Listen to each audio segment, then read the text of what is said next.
I think that we may be looking at another taco moment for Trump. He's chickening out because he thinks he's maybe got the promise of a deal that may come off when he meets Trump next week. But if he, sorry, when he meets Putin next week. But if he's not willing to adhere to his own deadline that he set for today, without that ceasefire actually coming into effect, then that is not a great sign for a meeting next Yeah. week. Now, Donald Trump's deadline by which Russia had to agree to a ceasefire has arrived. We're yet to learn whether he will impose the sanctions he threatened last month. As the US and Russia plan for a summit between their leaders, there are reports that the current terms include the freezing of the current front lines, allowing Russia to keep all the territory it's conquered so far. Let's speak now to Catherine Philp, who's the Times' World Affairs editor and who's in Kyiv at the moment. Good afternoon, Catherine. Hi, Kathy. We're just seeing reports about what might be on the table for this alleged summit if it takes place next week. Is freezing the fighting along the current lines practical? How would that be received in Kyiv, where you are? Very, very badly. I think that, this is a subject that we've talked about a lot here because it's always been something that could happen. Frozen conflicts are a nightmare.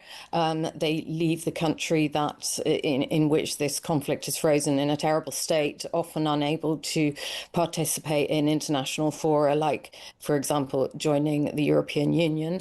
It would hand an advantage to Moscow as it would give it time to regroup.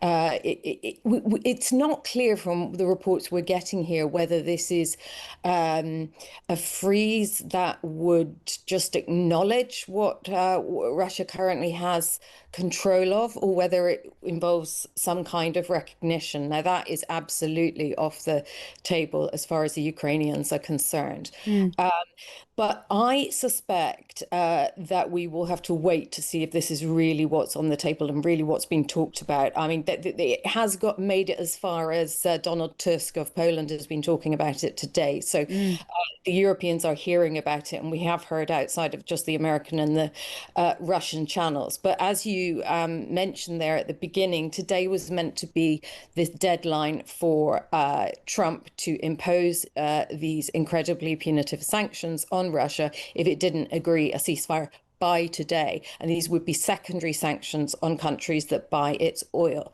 So I think that we may be looking at another taco moment for Trump. He's chickening out because he thinks he's maybe got the promise of a deal that may come off when he meets Trump next week. But when he meets Putin next week. But if he's not willing to adhere to his own deadline that he set for today, without that ceasefire actually coming into effect, then that is not a great sign for a meeting next week. It's fascinating. Just before I came on air, I was talking to the former Russian Prime Minister Mikhail Kasyanov, and he was very interesting, very sceptical that a meeting may even take place, but also very scathing, really, about Trump's negotiating tactics in all of this. Is there a sense in Kyiv that this is just Putin playing for time, extending the war, and really Trump is sort of dancing to his tune? There is. I mean, it's been a roller coaster here, I think, in Kyiv ever since Trump came back into power about exactly what he was going to do. There was this talk more recently that he was pivoting towards Ukraine, but that was taken with some healthy skepticism here.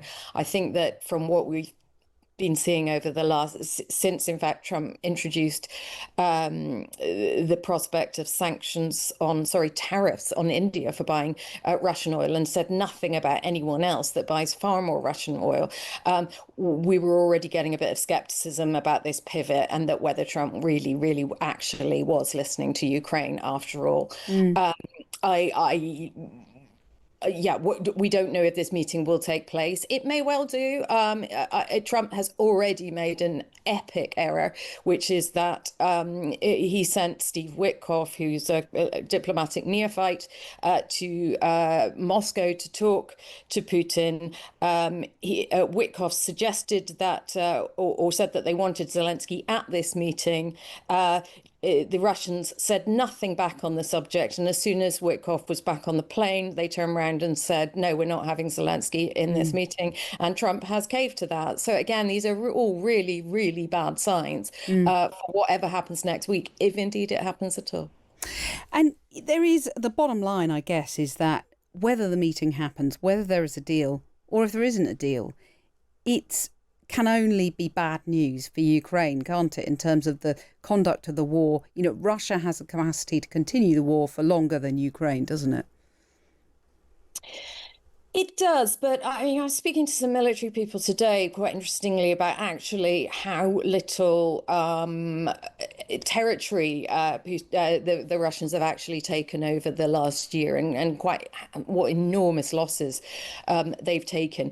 Really, the only thing that would have an effect on them, I mean, they have, transformed their entire economy to a wartime economy, so they can keep this up. They have got this enormous, these enormous reserves of manpower.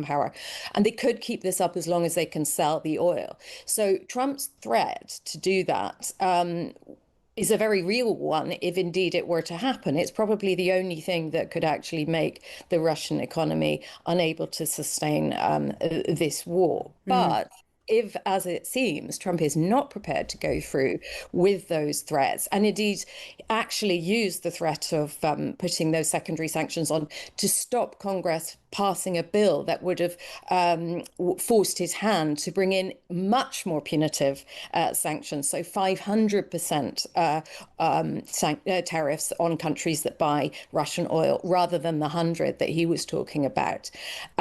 So all of that, yeah, if he's not prepared to go there, then you're absolutely right. There is very little that Ukraine can do except look to Europe and hope that Europe can keep it in the fight by buying these weapons that Trump has said he's willing to sell but not give to Ukraine. Catherine Philp, the Times' World Affairs editor, thank you very much for joining us.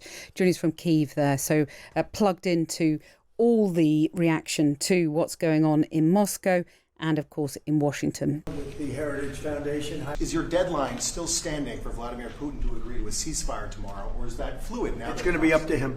And We're going to see what he has to say. It's going to be up to him. Very disappointed, yeah.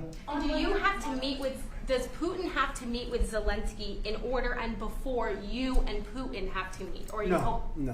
Are you hoping So you're for? willing to? That's actually important because President Putin said this morning he was pretty dismissive of this idea of meeting with President Who was? Zelensky. President Putin was. I don't know. I didn't hear For you him. to meet with him, he doesn't have to agree to meet with Zelensky. Is that what you're saying? No, he doesn't. No. Putin have to meet with Zelensky in order and before you and Putin have to meet, or